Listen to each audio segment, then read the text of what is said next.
right, welcome everybody. Just give me a heads up in the chat if you can hear me. I did not test this, so hopefully it's working. Apologies again for the weird stream time. Just like last week, I kind of optimized this so it's too late for the Euros and too early for the the East Coast people.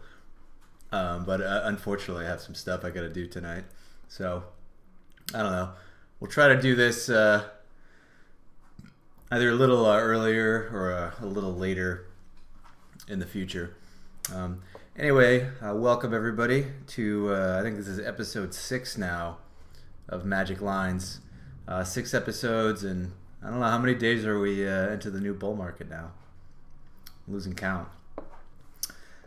Yeah, it's been a bit of a red day today for most coins. See, even ETH has turned a little bit red on us. So, gonna go over that, talk about what's happening.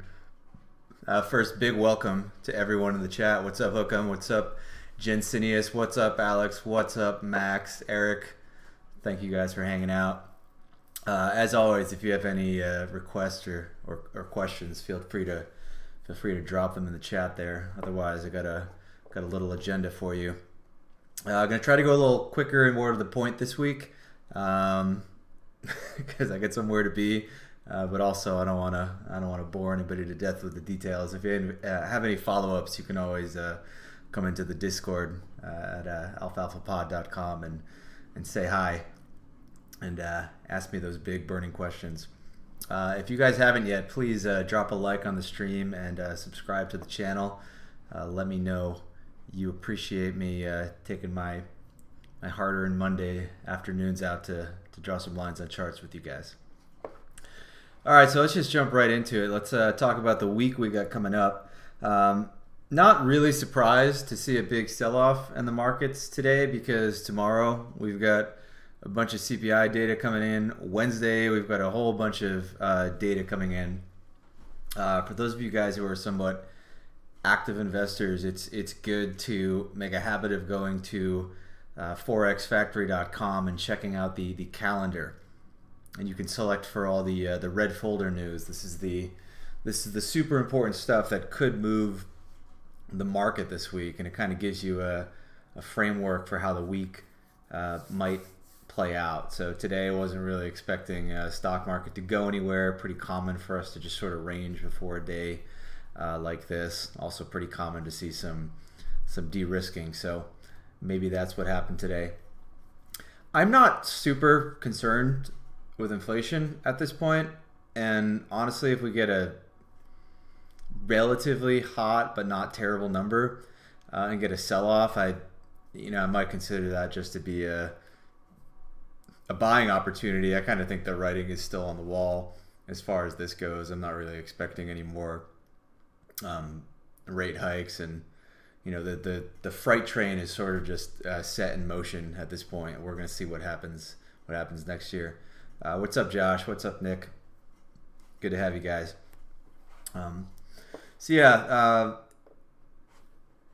Main thing we like to look at all the time when we start our week is King Dollar. We've been watching the dollar for a while here.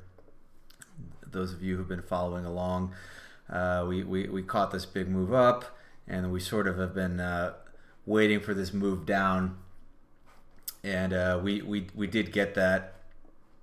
I think it was last week. We had a sharp move down, broke structure here on the dollar. Kind of expecting a good chance of some sort of retracement and then a move lower. So a retrace up could be a buying opportunity in stocks, could be a buying opportunity in other risk assets. But this to me looks like it wants lower. I think on like very high time frames, my view has been that the dollar is just in an enormous sort of multi-decade downtrend, printing lower highs, lower lows, and I think that that's going to continue. At some point, we will see that, and I am still expecting a bit of a golden age for risk assets. And one of the things I'm pretty bullish on is the the stonk market. We've had a pretty good time trading this the last couple months, but haven't really done anything recently. Couple scalps here and there last week. I think we mentioned on the pod last week that I was expecting the weekly to take this high here, and that is exactly what we did. Got a strong move up on Friday, and we smashed through that level. Now, I apologize, there's a lot of scribbles on the chart here. What I'm sort of expecting big picture is for this to go up, to go back to new all-time highs. I think that this move that we had right about here, let me mark out, we got some critical lows here, right? So what I saw here a couple weeks ago was a pretty serious, in my opinion, manipulation leg. Manipulation leg being a leg that sort of runs stops and then immediately reverses in the opposite direction. I like to use these as sort of reference points for a new leg of price action that I'm looking to trade. A swing, if you will. Well, we call it swing trading. And we can use these manipulation legs to give us an idea of where that leg may go to. I think I've mentioned before, I like to use these projections. Usually a 2 to 2.5 is my first target. And if we get a strong close above 2.5, I look to target 4. So that puts us well into the all-time high range. We're looking at over 18K at 4.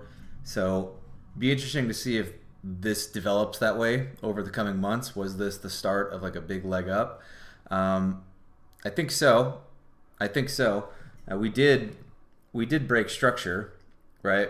Like this is a pretty key level. We broke it to the upside. This is the high that gave us the low. So that's nice. One thing to note is that the -1 level is an area where we often see a bit of a retrace or reaccumulation. That lines up pretty nicely with this zone here. I'm pretty sure we're going to take this high probably this week, barring some nasty CPI news. I am going to be looking for a trade up if I can get an entry, and then I think that high plus this daily fair value gap here is kind of what I'm looking at as a bit of a draw on liquidity there. So that's what I'm expecting for stocks. I think if you zoom in on the lower time frame, you never know exactly where you're going to run liquidity, but you're looking for, maybe take like these lows out, or it could be as simple as like faking out, faking back down, taking out those lows and then back up. So you have areas of interest ahead of time, and then we're kind of watching what happens with price in those areas and looking for ways to get in.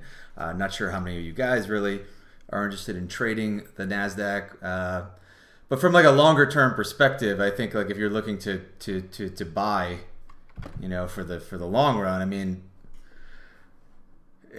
now's as good of a time as any, I think, because if this structure break holds, you might just get one little retrace and then it could be off to the races, if that. I myself was actually looking for more of a retrace after the QRA news that we had a couple weeks ago that we talked about, but you can see that once that happened, I mean, it was just only up. So never really got a good entry there, aside from kind of shorter term day trades. Anyway, let's move over to crypto now. Start off with the King Bitcoin. Bitcoin still looks really, really good to me on higher time frames. It's one of the main reasons I remain pretty bullish on crypto. because if Bitcoin's going to do well, then it's going to have a trickle-down effect to everything else. I'm really focused on the quarterly chart for Bitcoin. In particular, this quarterly range here for April 2022 to July of 2022. That's this big mega candle. This is sort of the range that is capping price to the upside and the downside at the moment. And if you zoom in a little bit, you can see that once you go to the daily, price is really respecting the levels of this range in a super, I mean, some would call this random, but it looks pretty, looks like these lines mean something. The mid-range here at 32,512 was the level we smashed through and sort of flipped to resistance before uber dumping in the summer. You can see the 25, the mid-range of the range quarter, if you will, also acted as resistance, then flipped support, and you can see that we actually tapped that level right before going completely nuclear. So if you were really paying attention to these levels, as I was not at the time, even though I did have this chart drawn ahead of time, boop, little tap of the range quarter there, little tap of the range quarter here, double bottom on the range quarter, and we go up. So you definitely want to pay attention to these like super high time frame levels. Next level of interest that I think is pretty meaningful is this, basically 40K, 39,978 on the fib, and 40,023. Like if you actually mark out this high, that's where I think we're going next. I think ultimately, if you look at what happened here, you've got your range high, you got your range low. FTX gave us a deviation under this low. This is the manipulation leg I've mapped out and used to sort of like project upwards. I got my -4 here to -5, and that kind of coincides nicely with the top of the range here. So kind of makes sense. You take one side of the range, prices are going to first want to move towards the mid-range. You can see we did that at first and blasted through it, and now it looks like price simply just wants to move to the other side of the range. So that's kind of the logic behind why I've been targeting 48K or so as an ultimate level. Definitely a level where I would start to get a little more cautious, although depending on what happens around 40K, could also be interesting level to maybe take some profits at, tone back the leverage. Hookem, just saw your question. We went up so fast, do you think we might come back down and fill some gaps also at resistance on SP? I assume you're talking about stocks. So when you're talking about these gaps, right? Just a quick little educational corner, I guess. This is obviously like an enormously strong move in price, right? Like you've got 1, 2, 3, 4, 5, 6, 7, 8, 9 straight white candles. And then basically, 11 of the last 13 or so candles are just straight up. And not only that, you have these huge gaps that have been left behind, these big fair value gaps or buy side imbalances or whatever the hell you want to call them. These gaps often get filled eventually, but usually when price moves like this, it's moving towards a particular target, a particular draw on liquidity. And you don't get price typically filling these gaps until that liquidity target is met, right? So if price is actually trying to get up here, and you're over here thinking you're going to get this bottom gap filled before we go higher, that often doesn't happen. And often once we hit it and go down, it just fills all the gaps, right? And you switch from sort of like a market maker buy model to a market maker sell model, and you kind of just continue this cycle over and over again. So a lot of the times when I have a big move like this and it's like really, really impulsive, I may be looking for the highest fair value gap to get tapped, and then for price to just kind of rapidly trade off of it I think some people call these breakaway gaps or whatever you want to call them. But often, yeah, they're not filled in on that leg. And some of these things like stay open forever. As we saw like with I remember Bitcoin had a very famous CME gap that I was talking about in the spring a lot. I think it was like 36K or so. That was kind of like an early target to me at the beginning of this year. Yeah, let's see the Bitcoin futures. Yeah, so we actually just finally filled that sucker in here and closed above it, which is always a nice sign. But this thing was sitting around for a while. Like we had a very long period of time before this was filled in. This is 570 days or so. So yeah, if you were sitting around thinking like, oh, I'm gonna just I'll just sell my bags on the pullback because it's gonna retest the gap, yeah, you got wrecked. But such is life. Anyway, yeah, bullish on Bitcoin still. The weeklies look very good. The monthly candles look very good.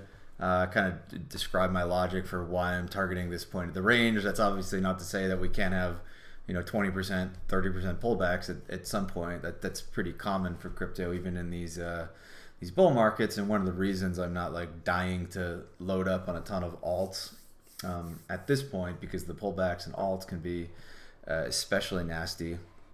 Another thing I've been looking at that I think we've talked about a little bit is BTC dominance. This to me does not look like it's done. Like I don't look at this and be like, oh, this wants to roll over. I look at this and think like, oh, this wants to, maybe go up another 10-15% and then roll over from there. And I think that makes sense. Just sort of intellectually speaking, I think like if the ETF comes out tomorrow, I think there's going to be a pretty big pump in Bitcoin dominance relative to the rest of the market. And that may be just like a quick exit pump, and you may see Bitcoin stall at those levels, and then alts may play catch up. But I think buying alts here is tricky because like one of three things sort of happens, right? Either one, like Bitcoin decides to send and then your alts lose value against Bitcoin. Two, the ETF gets denied and you get absolutely ruined. Or three, the ETF gets through and then like you lose a ton of value in the alts before Bitcoin ends up sort of stalling out. It's just a thing that happens over and over and over and over again. But I'm not really interested in Bitcoin anymore, as we've talked about. I'm interested in Ethereum, and we've been watching, this level here for a potential bottom for a very long time. Is that the bottom? I mean, it's too soon to tell. This could obviously be a fake out, but it looks pretty good. Like this is a pretty nice move we had off the lows here. Put in a little double bottom, broke daily structure to the upside. So we do have like a shift of lower time frame structure, and that shift of lower time frame structure is happening in an area where we are expecting a potential reversal, right? Because if you kind of simplify what's happening here, kind of ignore all the wiggles, you had some structure going on. And we had this break, but then we had this leg up here, which sort of, I would say, invalidated that structure to the upside, in my opinion. I think some might, disagree with that. But like I see these highs that made the low being closed above with a very strong move. This looks like a market structure shift to me. And if you sort of simplify all these wiggles, right, that this is sort of the... last week we gave a little pattern for how I like to look at bottoms and tops in a super simplified way, and like the bottoming pattern is something like this. You're looking for this shift in market structure here, and then you're looking to get in somewhere on the retracement leg so that you can kind of minimize your risk. And that is basically what I roughly see here on Ethereum. So you can see that's kind of what's going on here. So obviously this thesis is completely invalidated if we kind of rip, we close below some of these levels here.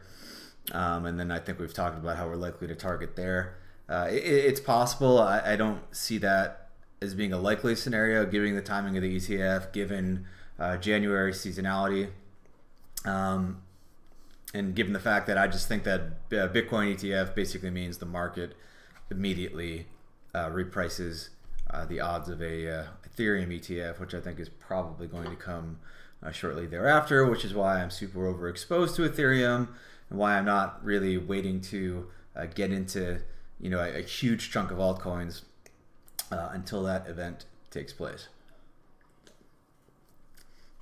Max, I don't use Heikin-Ashi candles. I know some people use them. I've honestly never really figured out how to make them work for anything, but I know people use them, and like there's no right or wrong indicators or techniques or whatever in trading. It's just like whatever system works for you. You can totally follow that system.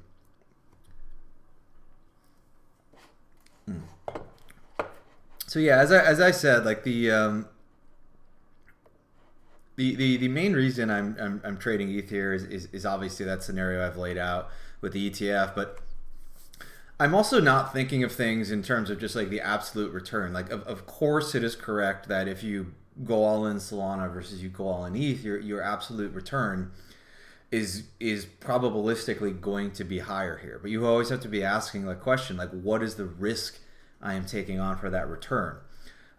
If my portfolio is going to go up 1,000%, what kind of a drawdown is it going to eat? Do I have like a 90% chance of a 90% drawdown?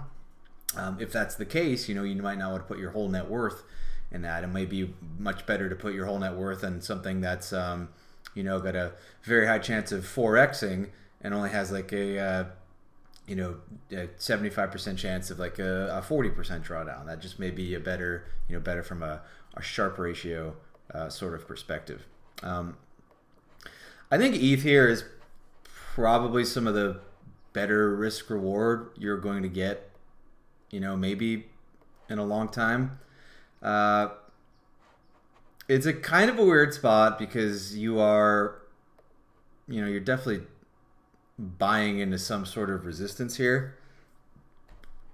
But I think that this high that we kind of ripped through, this is like 2029 or so.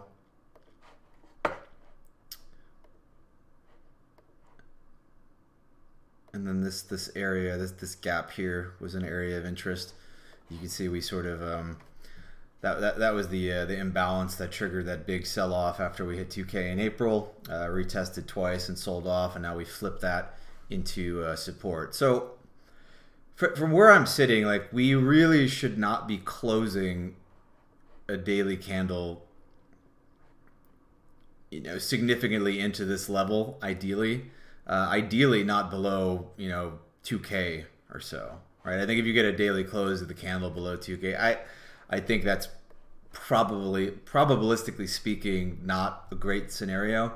So if you decide to go levered long here, not saying you should, but if you do, first off, yeah, there is always the possibility you get one of these nasty, super awful negative God candles and it just rips down like 12% in a week. We've had those before. So you have to consider that possibility and limit your risk.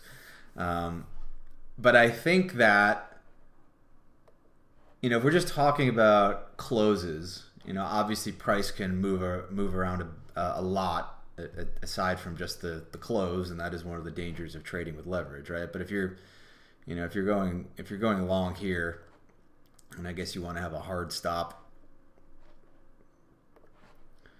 Like I think you can make a very good case for ETH trading to 3,600 from here. I do, but I think a safer number is probably like 3K.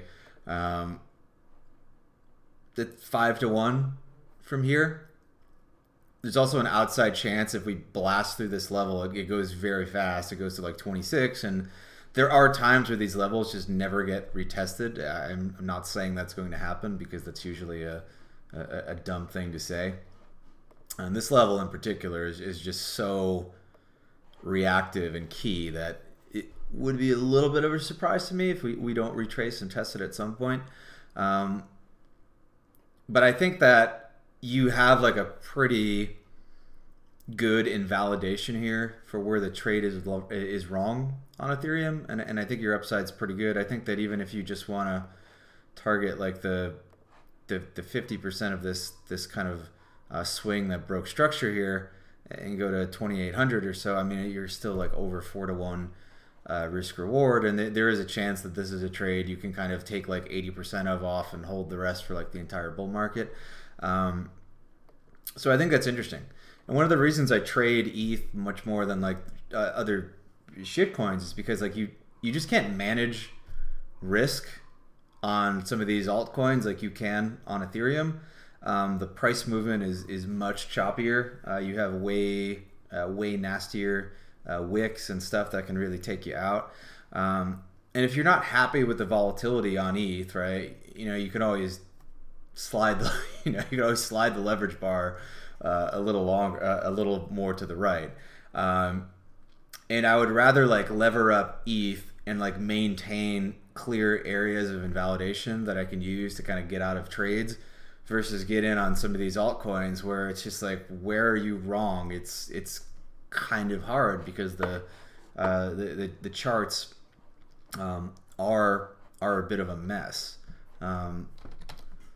Sol in particular, taught some people a valuable lesson about FOMOing in early recently, because we ate a bit of a drawdown here from the euphoric highs that we saw on crypto Twitter. Although we're coming back a little bit, but you ate like 20% in a matter of like 2 days if you bought in there, and this is not like a super great chart that I want to be buying into. Maybe an area like over here could be interesting. Sub 50, definitely possible we get that again. But when I look at Sol in general, like although I want more of it in my portfolio than I have, there's no doubt about that. I don't see like insane value for the risk, buying at, well, certainly didn't see it at $60, but even like $53. And it's not that I don't think Sol is going to go to $100 from here. Like I definitely think it will. It's that I think there's just more interesting stuff to buy that hasn't really pumped as much yet, has more upside and maybe like a similar amount of risk, assuming that you don't need like insane amounts of liquidity to put your size on, and you can trade some smaller coins. So a couple things. Oh, my light died. What happened, buddy? Oh, there we go. So there's a couple things on my mind right now.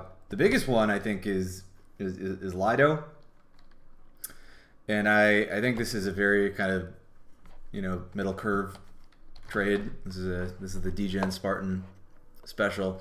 After all the institutions buy our ETH, they're going to want to buy all the staked ETH. Blah blah blah. This is a chart we've been watching for a while in the Discord. We kind of mapped this area out way back in the spring as a potential interesting point of reversal. And if you kind of squint away all of the volatility on this chart, you're just seeing like a pretty clear, just higher time frame, higher highs, lower lows. Yeah, I don't know. This thing, I would be very surprised if Lido doesn't hit double digits in a bull market. But the question you have to be asking yourself is, do I buy this instead of ETH? If you bought this instead of ETH a few months ago, you're really hurting right now.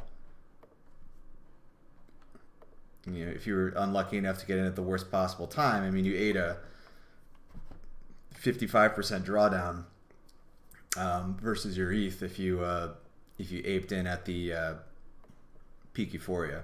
But we have a similar situation going on the ETH chart. We've kind of filled in this this gap that we made when we broke structure. To me, like, the risk reward looks pretty good here. I think if you lose this low, it's not looking good. So then the question is, like, what's sort of like the risk reward there? And if you're long here, you've got 30% or so to the downside. But if this is close to the bottom, I think we're definitely at least like taking out the the highs from last summer. And in reality, this can go a lot higher. So you're talking 115% to the upside. You're talking 30% to the downside. This is where you want to be buying. This is probably a good coin to DCA as opposed to just all-inning in one spot, because it can still just lose 10-15% pretty quickly, and it's tough to catch the bottom in these. There's a lot of volatility, but buying here is much better than you buying up here and your invalidations down here and then your targets up here, because now you're 26% to the upside and you're 55% to the downside, right? You're really not skewing the odds in your favor at that point. So Lido, super high on the list for alts to get into. If you look at the daily, right? Again, like, your higher time frame structure is, well, it's pretty high. I mean, weekly. Yeah, I mean, it's it's basically like here or here, depending on how you want to define that. So it's the type of thing where if you wait for a reversal on the weekly structure, like, prices moved an enormous amount on you. You're 50% to break that protected high. So what I like to do, again, I think we've talked about this, is to just identify areas of interest where reversals can come from. An obvious area of interest is the last downswing, and this is something you can do on your own and learn to look at. So the last swing down that creates like an impulsive move up and basically takes out a high and shift structure. That's a zone you can watch for price to retrace to and look for a shift from that zone. So you can see once we did tap that zone on the daily, you've got your market structure shift. Probably right there, right? So at this point, you're now making higher highs in the daily, and this looks like just like a nice uptrend. So definitely high probability that this is a pretty damn good entry for ETH, and like, again, for excuse me, for Lido, and again, you can see this sexy little rounded bottom here. It sounds wrong when I say that out loud, but yeah, big things. Other thing on my mind, that's kind of another token I can kind of buy and hold for a while, is Optimism. Optimism is a bit of a bitch to trade. I mean, this thing is volatile. Like, it moved a lot when it moved. Was that beginning of this year? Yeah, just straight up and straight down. But I think similar thing to Lido here. When I really zoom out, if you kind of get rid of all the wiggles, this is just a gigantic high time frame bullish structure, looking something like that. Kind of a tricky spot to get in now on the dollar chart, because once again, you are kind of buying into resistance, and we did have what seems to be some swing fail. Yeah, so a couple swing fails on the daily, which is not necessarily like a raging buy signal. So I think there's a good chance you end up with a retrace on OP, maybe test like some of these levels here, in the the $1.50 range or so, or even just a test of this entire longer consolidation area here, right? $1.40 or so. I know that sounds like a long ways off, but 20% can happen on these coins in an instant. So on the dollar chart, pretty interesting looking place to add. I do think this is going, a lot higher ultimately at some point. And all-time highs are obvious, like step one target. But I think if this thing moves again, we have a move like we have earlier this year, it could print pretty high returns versus your Ethereum. And as always, want to check out the Ethereum chart, and kind of a tricky chart to trade. You just kind of consolidate, and then you YOLO up, and then you just die, and then consolidate again. So in reality, anything in this gigantic area here, as far as I'm concerned, as a long-term investor, is just sort of like a DCA area to me. I don't think I have as high of an allocation to OP as a lot of people have. I'm not as convinced about L2s and their value capture and being like sort of able to sustain high prices in the long run as I am with the ETH base layer.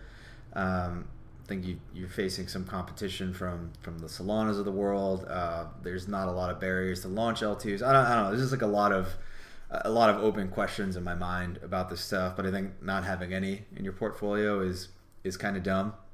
So yeah, just kind of DCAing in this entire range here, and I think you're pretty good. I'd be extraordinarily surprised if we go back to all-time lows and negative 40%, kind of a worst case scenario if you triple bottom there, which is sort of brutal. But again, like I'm not really expecting that, and I think on the the shorter time frames, charts looking good. You're seeing this kind of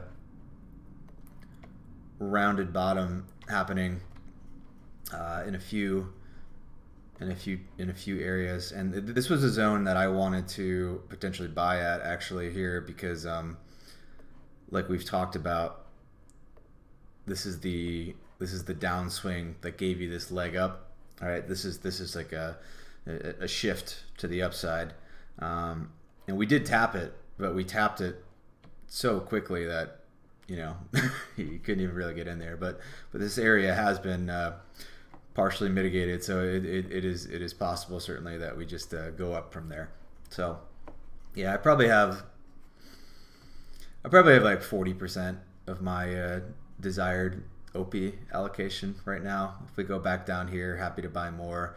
If it just keeps going up only, then oh well, I'm making money and feeling pretty good. More on the shitcoin front. I think you guys are probably aware if you're watching this by now, but we had a bit of a scam on Ripple. Oh God, yeah, there was some fake ETF news coming out. Got the old Burj Khalifa pattern. Love to see it. The whole market kind of dumped a little bit after that. There is no Ripple ETF announced right now for those of you trying to hop on board this. I heard they tried this with Link, but the Link Marines didn't bite. So read into that what you will about the Ripple army, I guess. But as far as alts as a whole go, I mean things are looking interesting for sure. We've been monitoring total 3 for a while, which is sort of every altcoin besides Bitcoin and ETH. We did get a weekly open above this critical swing high, but we couldn't close last week above it. And if you zoom in a little more on that chart, you see we're having some trouble. That critical level doesn't look like super great there. I think I said that like a dream scenario would be buying down here. That's actually not as far off as it looks. That's just a 15% drawdown in alts from here. That would be a good example of buying the original consolidation, and super low risk trade if you can get it, I think. But that aside, although I am expecting a little bit of a retrace on this, I think Total 3 looks pretty good, and I think there's some gems in there. I don't think you're going to throw a dart and beat Ethereum, but there is some stuff that's doing really well. One of the things I've obviously had my eye on is Link, and I bought a little bit more today on this pullback. Not surprised we're pulling back here.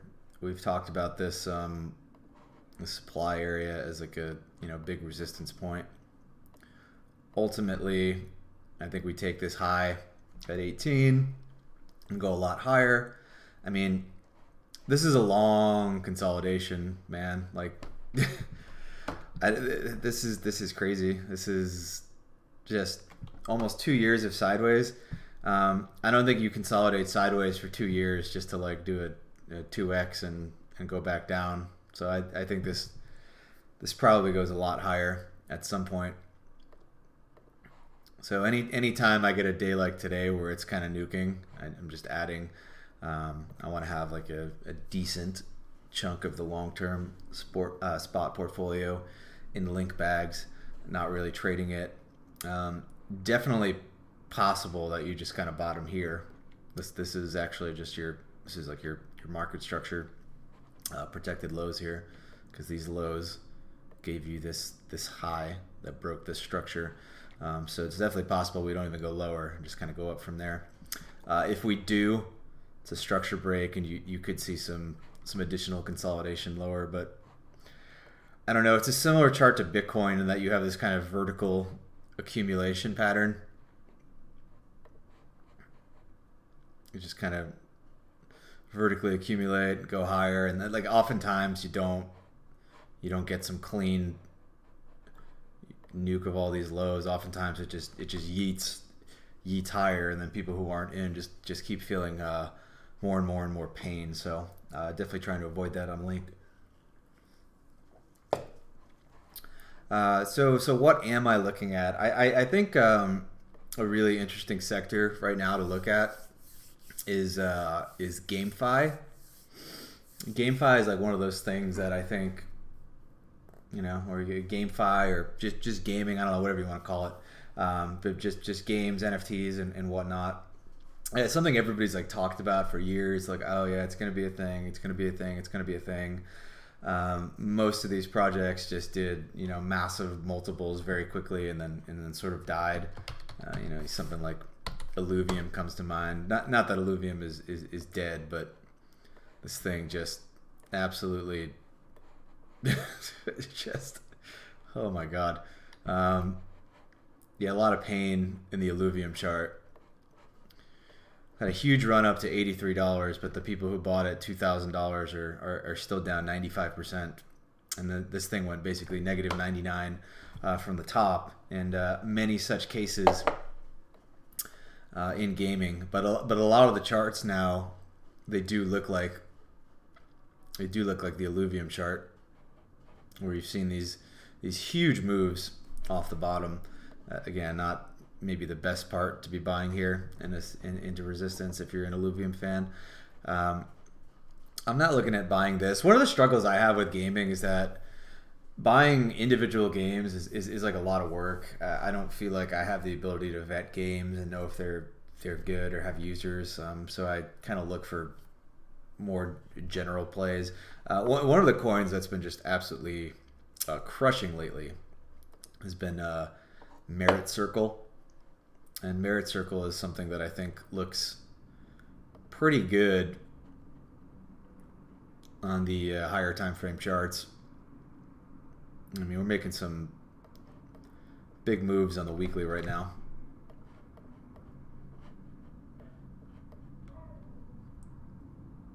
I mean, this thing looks like it wants $3 as a starting point, so It's like a smooth 300% from here still. Even in the last couple weeks, I mean, we are up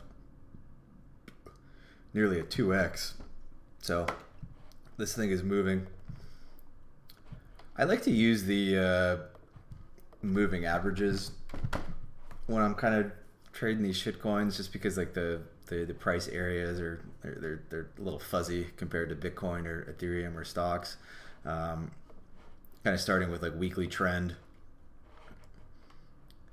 Price like often respects these levels. This is the 100 week. You can see we rejected off of that. This is your weekly trend down here. If I was paying attention to this, you kind of had a decent signal to start accumulating here, where from August to October, we sort of recovered, you know, the at least the median of this trend.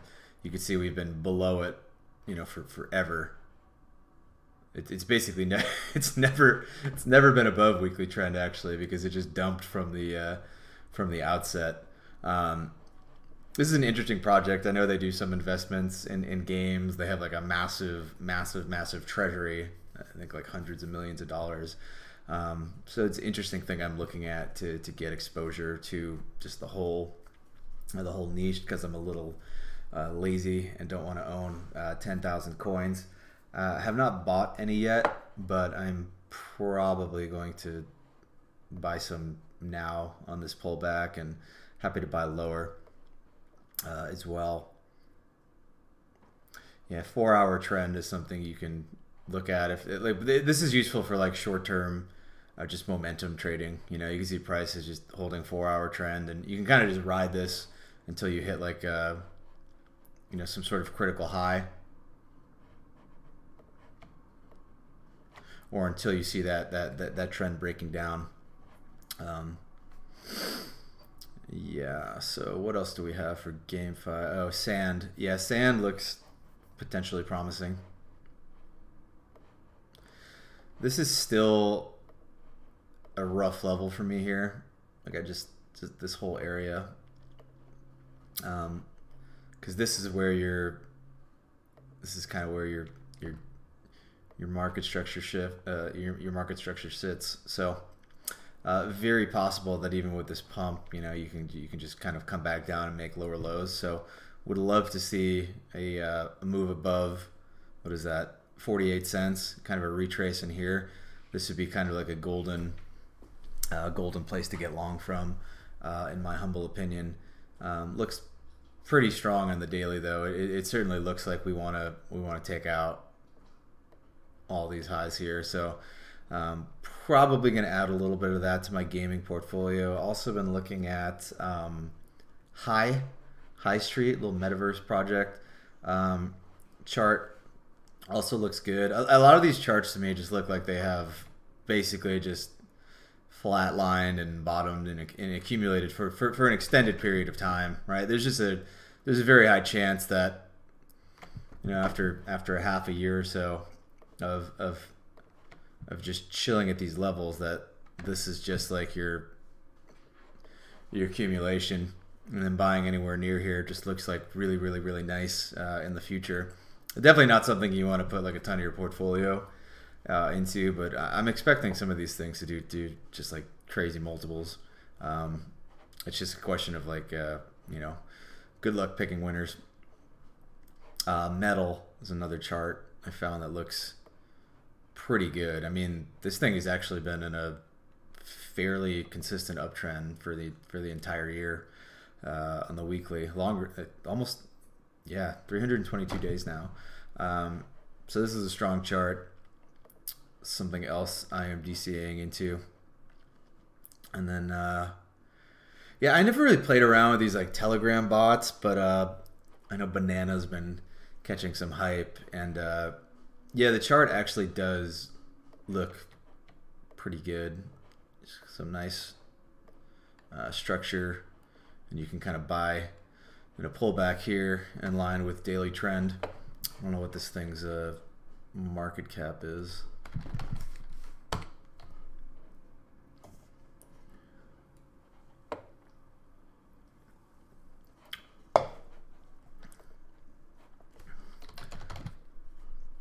Only in crypto? Do we invest in banana?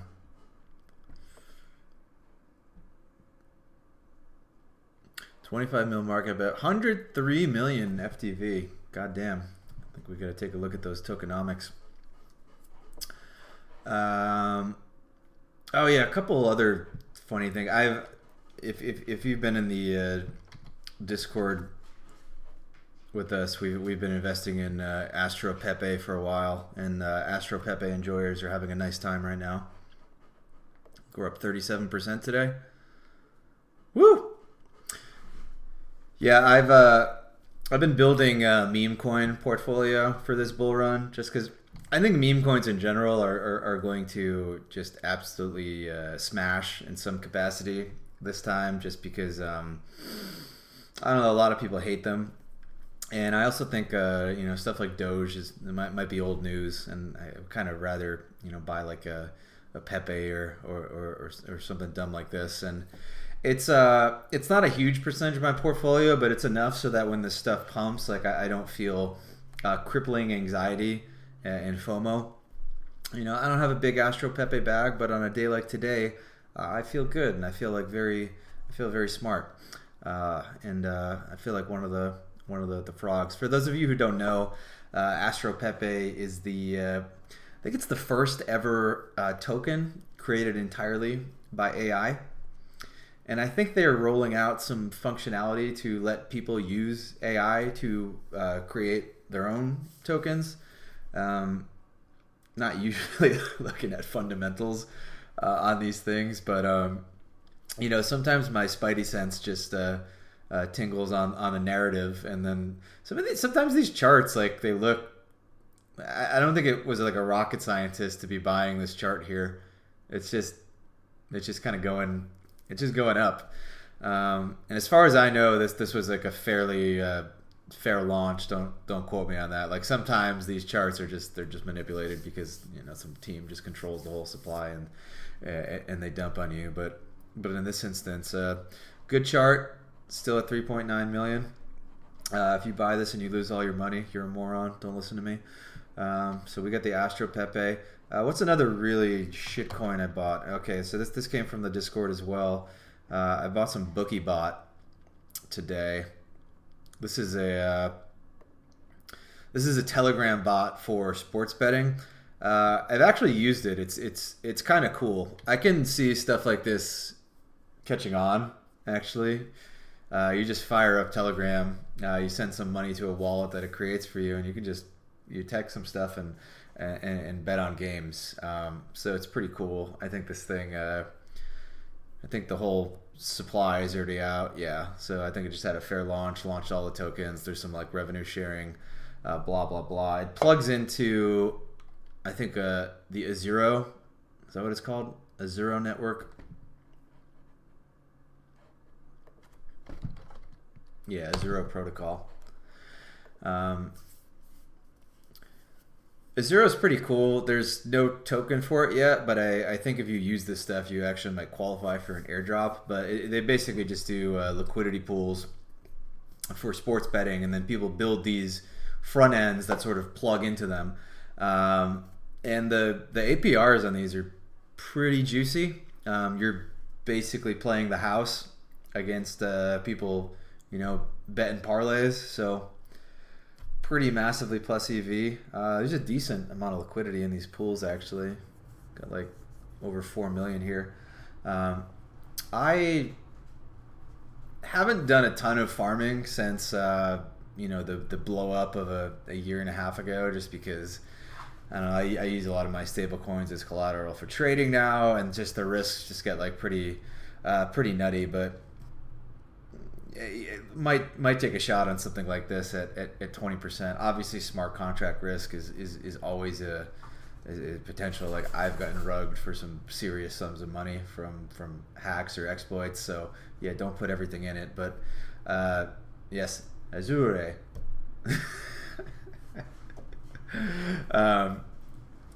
So yeah, don't ape everything, but definitely interesting to play from a farming perspective. Definitely interesting to use some of these betting things, I think, for the potential of an airdrop, because a lot of these kind of bookie front ends are plugging into this.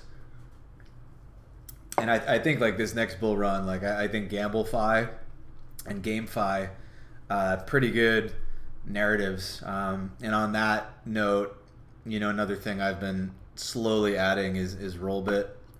I think Rollbit is pretty scammy, but scams pump the hardest, and we're here to make money. This chart looks good. Chart looks like it goes up. Platform seems to be working. People seem to be gambling on it. Tokens going up. I think you're going to have a little bit of gaming in your portfolio.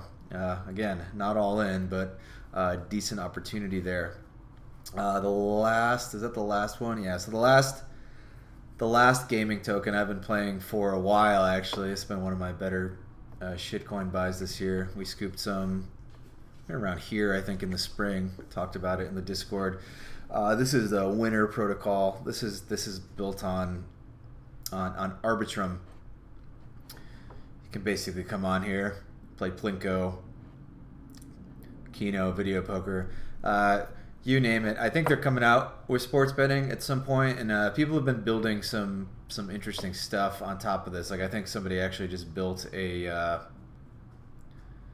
completely decent. Yeah, somebody built basically a decentralized rollbit on top of this thing. So for you truly brain damaged out here, you can come on to dgens.bet and 1000x leverage if you think you're a god and you can predict where price is going to go.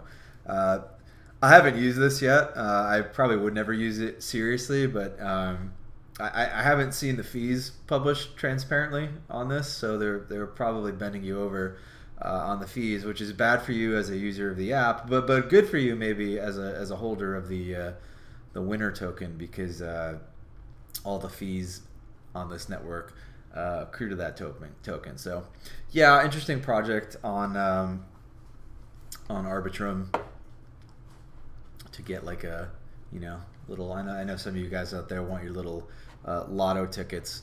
The last Arbitrum coin I have, actually I haven't checked on this thing in a while. I was using it to farm. Is Radiant. What's Radiant doing? Let's check on it, boys. I think it's RDNT. There we go.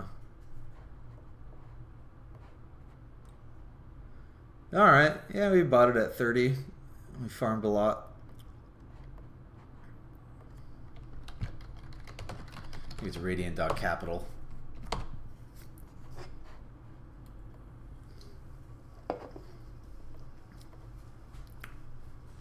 Yeah, you're getting some good. I mean, these have been pretty consistent for a while. Like you've been able to get like 50 to 90% on stables in this thing, and even some other coins. You can get some pretty high APRs. I think the rule is that you need to have 5% of the deposit amount in the Radiance token. I think you have to put it in the liquidity pool, and then you're able to basically get these rewards. But it's 5% of the levered up amount, not 5% of the amount you deposit. So be aware of that.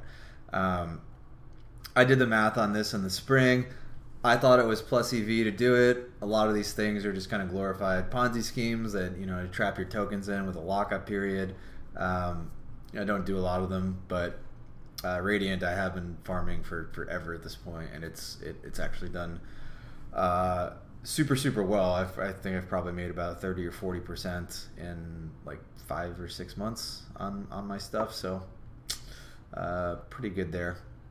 But can't guarantee that'll hold moving forward, and probably not a coin I would just buy to own there.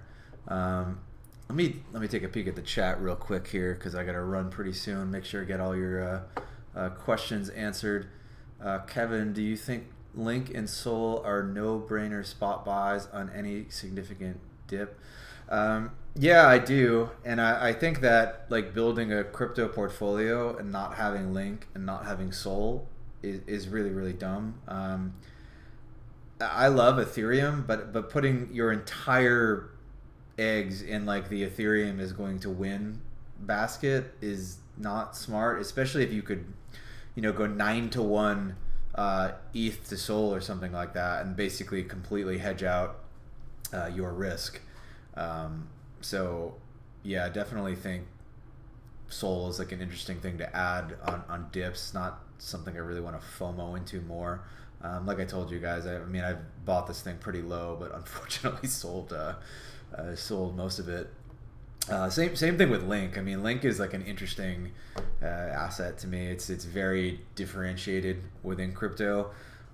I view crypto as like, I think having ultimately like a lot of really strong ties with the TradFi world. I think people are going to use a lot of like permissioned chains, and like I think that Link could play like a huge role in facilitating a lot of that. I don't think everybody wants to use like hyper decentralized applications where like they lose their money and they're totally screwed. So Link fits, I think, nicely into that kind of thesis for me, and it's like just like a totally different asset than Ethereum or Bitcoin. And also, like I've shown you guys the chart. I mean, that it's just such a long consolidation. Link also, died. It was one of the earliest coins to sort of like top out in the last bull run. So it's really been through a bear longer than most every other coin in existence. So it kind of makes sense to me that it would come back with a vengeance and come back first. So definitely buying those two things. Let's see. Just double check my notes here to make sure we didn't forget anything. Yeah, I think that's it. I went over time anyway, so I got to run pretty soon.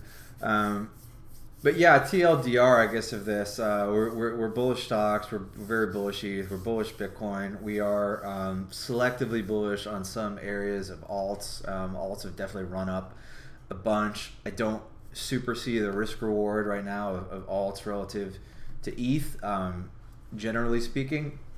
Although we talked about Lido as like a really good candidate to rotate some stuff into. We talked about buying the Link dip, buying nibbling, I would say, the Solana dip, and pretty bullish on Optimism, and I think you could also put Arbitrum into that category at this point, even though we didn't pull the chart up.